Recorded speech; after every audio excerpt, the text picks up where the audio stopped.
I was sleeping in my truck behind a family mart when the call came from the motel I'd been kicked out of 3 days earlier. The manager, Hank, said, "Elias, you got a certified letter here from a law firm in Maine. Looks serious."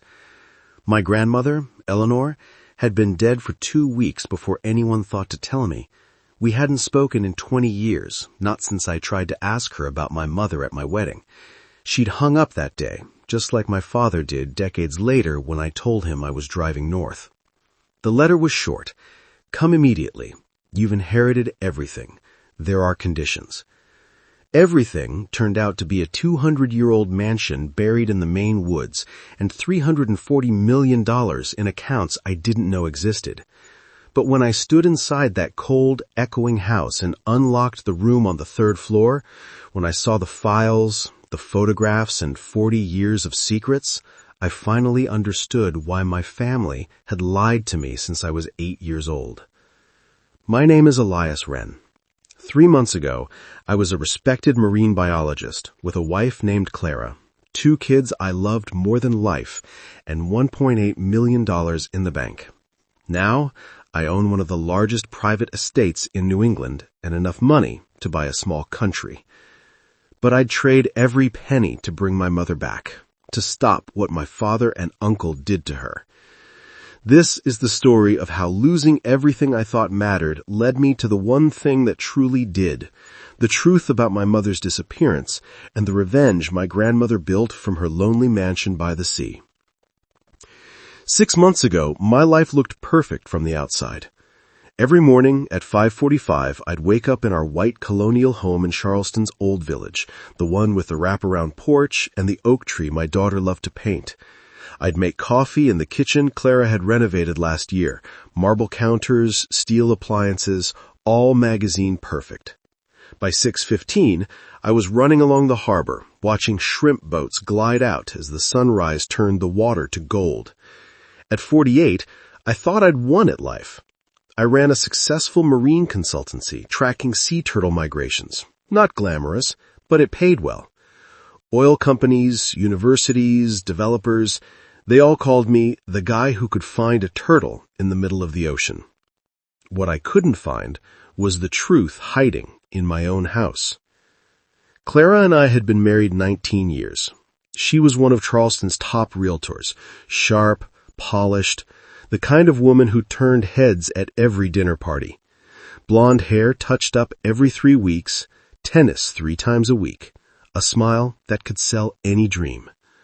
Our son, Noah, was 17, tall, confident, captain of the basketball team, and my shadow every summer on the research boat. "Dad, I want to discover something nobody's ever seen before," he'd say. Our daughter, Ivy, 14, saw the world through colors that didn't exist in mine. She'd sit on our dock for hours, painting the sky and the pelicans like they were part of some story only she could see. She had my mother's eyes, the same eyes from the single photograph I kept hidden in my desk drawer. Lena Wren, holding baby me, turning slightly away from the camera, as if she already knew she wouldn't be staying long. My mother disappeared when I was 8 years old. That morning she was humming some song from the radio, making scrambled eggs like she always did. By dinner she was gone. Dad said she'd gone back to her family in Maine, said the southern heat had finally broken her, that she wasn't built for the salt air or for being a fisherman's wife waiting on docks, wondering if the storms would bring her husband home or swallow him whole. Thomas Wren, my father, spent 30 years working the waters out of Charleston Harbor before retiring to Florida. A hard man, and after she left, he hardened more. He taught me to read tides and respect the ocean, but never how to talk about feelings, never how to ask the questions that burned holes in my chest. When I was 18 and tried to find my mother, he threatened to cut me off. "Some doors need to stay closed, Elias," he said. "Your mother made her choice." I had one Uncle Adrian, my father's younger brother, who ran an antique shop in Savannah. He'd show up every Christmas and birthday, always with expensive gifts and a smile that didn't quite reach his eyes. Told stories about selling furniture to movie stars. But when I asked about Mom, that same cold silence would fill the room. That Wren silence, the kind that told you the truth was never coming. My grandmother Eleanor was just a name, a ghost in Maine, who'd cut all contact when my mother left. I tried calling her once the day before my wedding. The conversation lasted 30 seconds. "You're Thomas's son," she said, in a voice sharp as winter air. "That's all you'll ever be." Then she hung up. 6 months ago, that all felt like another lifetime. That morning, I was making breakfast for my family, scrambled eggs for Ivy, just like my mother used to make for me. I kissed Clara goodbye, tasting the faint trace of her expensive lipstick. I drove Noah to school, talking about his tournament that weekend, proud, without knowing why my chest felt heavy. I had no idea my life was already over. That Clara had been planning her exit for months. That the man I'd been having lunch with to discuss a $2 million contract was the same man she was meeting at night. That within 3 months, I'd be sleeping in my truck behind a family mart. And within 6, I'd be standing in a mansion in Maine, learning that everything I thought I knew about my family, about love, loyalty, and truth, was a carefully built lie. I spent those 3 days sleeping in my beat-up Ford Ranger, showering at the gym until my membership expired, and eating 1 meal a day at Waffle House. That's when Hank called. "A certified letter from Maine," he said. Something that would change everything, though at the time, I figured it was just another bill I couldn't pay. I sat in the Waffle House parking lot at 7 a.m., holding that thick envelope he'd saved for me. My hands were shaking, not from coffee, but from exhaustion. I'd been living out of my truck for 3 nights, parked behind a family mart where the security cameras didn't reach.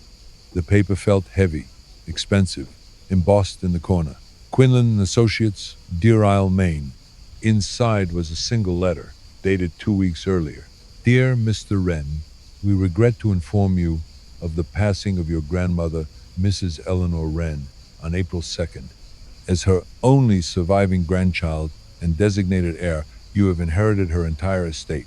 Your immediate presence is required in Deer Isle to discuss the terms and conditions of this inheritance." I read it 3 times before it truly sank in. Eleanor, the grandmother who hung up on me 20 years ago, was gone, and she'd left me everything. But why?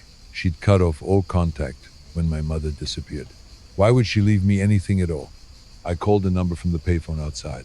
A secretary with a thick Maine accent transferred me to Alistair Quinlan himself. "Mr. Wren," he said, his voice like old whiskey and worn leather. "I've been trying to reach you for 2 weeks. Your grandmother's instructions were very clear. You must come to Deer Isle in person. There are conditions that cannot be discussed over the phone." "Mr. Quinlan," I said, "I don't even have gas money to get to Maine, let alone a plane ticket." There was a pause. "Mr. Wren, perhaps I haven't been clear.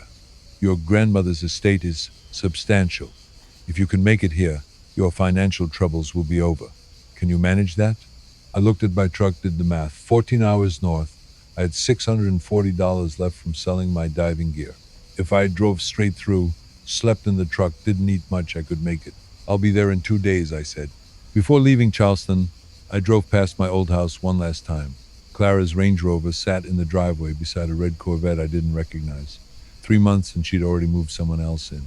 Ivy's window was open, her purple curtains dancing in the breeze.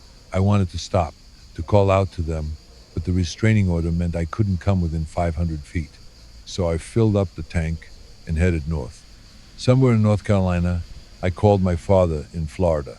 He answered on the 3rd ring, sounding older than 72. "Dad," I said, "Eleanor's gone. I'm driving to Maine for the estate." Silence. Long enough that I thought the line had gone dead. Then, in that gravel voice I'd known all my life, he said, "Don't go digging into things better left buried, Elias." "What things? What are you talking about?" "Your grandmother was a bitter woman who never accepted that your mother left. Whatever she's left you, it's not worth disturbing the past." "Dad, I need this. I've got nothing left. Clara took everything." He sighed, slow and heavy. "Some things cost more than money, son. Some truths aren't worth knowing." Then he hung up. My father had never hung up on me in 48 years. I drove through the night, Virginia, Maryland, Delaware, New Jersey. The pine trees thinned into northern oak and maple. By Massachusetts, fog had rolled in from the Atlantic, thick and ghostly. I tried calling Adrian in Savannah. He answered, sounding nervous. "Elias," he said quietly, "whatever Eleanor left you, take it and walk away. Don't ask questions. Don't look for answers. Your mother's gone. Let her rest." "Adrian, what happened to her? What aren't you telling me?" "Nothing happened. She left. End of story. Then he hung up too. By the time I crossed into Maine, the GPS had me weaving down narrow roads, the forest pressing in on both sides, dark even in daylight. Finally, a small wooden sign appeared. Wren Estate, private property. The road wound 3 miles through the woods before the trees suddenly opened, and there it was, a mansion carved into the cliffs above the Atlantic, stone and timber, 3 stories high, windows that looked out like unblinking eyes, 2 centuries old at least. This was my grandmother's home, where my mother had grown up, where the secrets had waited all this time. I parked my truck before the massive oak doors and sat there, listening to the ocean crash against the rocks below. Whatever was waiting for me inside that house, whatever conditions Eleanor had set, I knew my life would never be the same again. Alistair Quinlan opened the door himself, looking exactly how his voice had painted him in my head, tall, narrow-shouldered, dressed in a 3-piece suit that belonged to another century.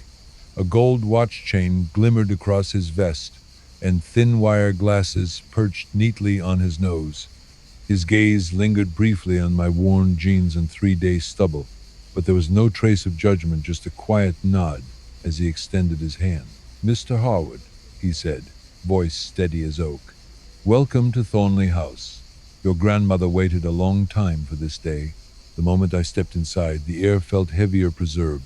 Persian rugs softened each step. Portraits of unsmiling ancestors stared down from the walls.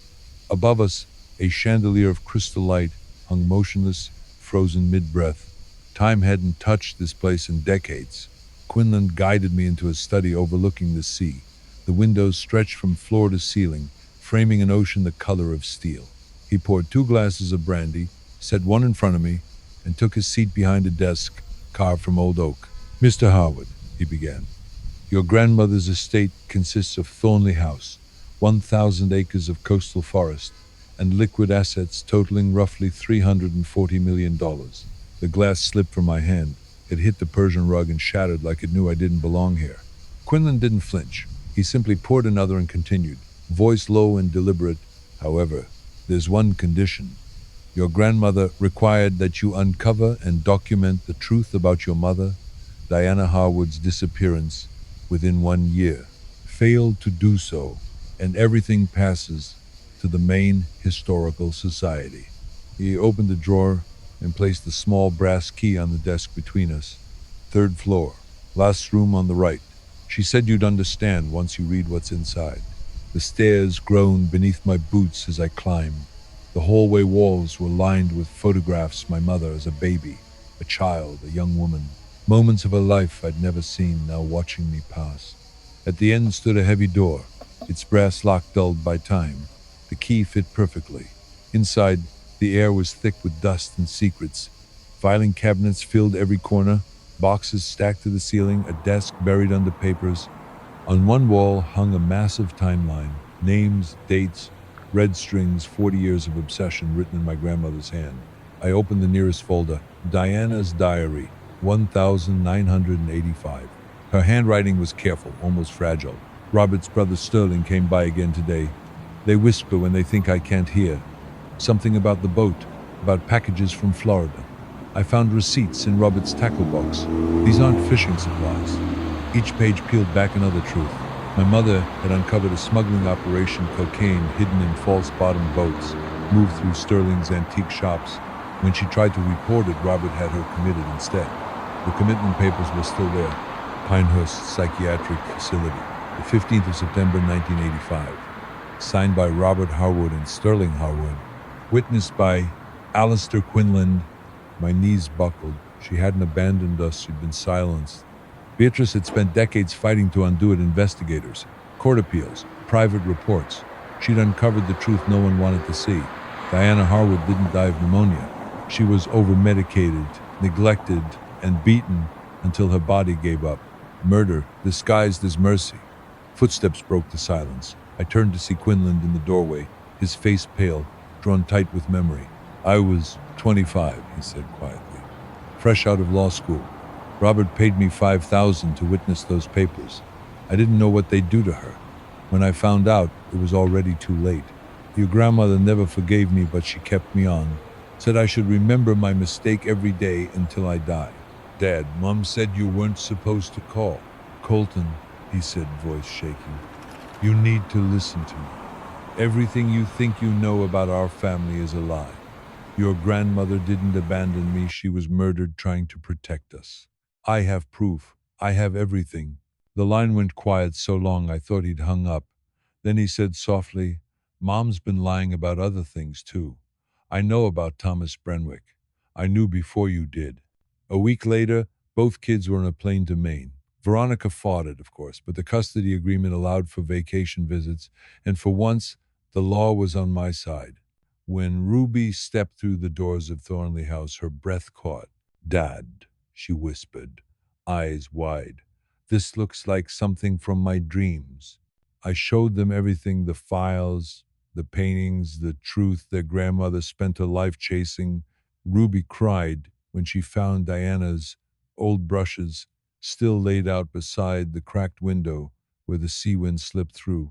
Colton stood at the same window and said quietly, we belong here, don't we? This is really our home. They've been here 3 months now. The custody fight still drags on, but my lawyers are confident. $340 million doesn't just buy comfort, it buys time, silence, and the chance to make things right. Veronica's new boyfriend left when he realized the money was gone for good. I didn't feel satisfaction, just closure. Every morning I walked to Beatrice's greenhouse.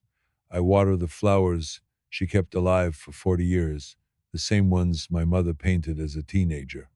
Her spirit lingers there, between the petals and the light, whispering that love outlives even cruelty. The truth didn't bring my mother back, but it gave me something I never had, the certainty that she loved me, that she fought for me, that she died trying to protect me. Last week I received a letter from Robert, one line, I'm sorry. I didn't reply. Some apologies come decades too late to matter. But here's what I learned in that house by the sea. Sometimes the worst thing that happens to you is the beginning of finding out who you really are. I lost everything I thought mattered, money, home, love, but I found the truth. And sometimes that's worth more than all the wealth in the world. If my story meant something to you, like this video and share it with someone who needs to know that even the darkest family secrets can't bury the light forever. Leave a comment below. Tell me about the moments when losing everything helped you find what really mattered.